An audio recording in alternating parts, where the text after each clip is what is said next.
Sinasabi nila, bakit yan si Robin Padilla? Ganito, pinagbintangan pa ako na ako daw ay obstruction of justice. Allahu Akbar. Mahirap bang intindihin na hindi katanggap-tanggap ang warrant of arrest ng dayuhan? Sino ang makakatanggap niyan kung Pilipino ka? Ibig sabihin, traidor ka.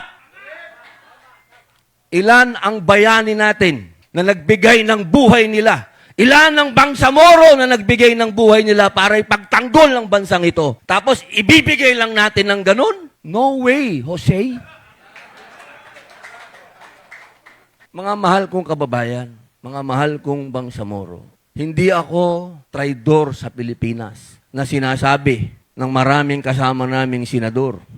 Maraming mga kababayan nating matalino daw ang nagsasabi na traidor daw kami. Sino kaya sa amin ng traidor?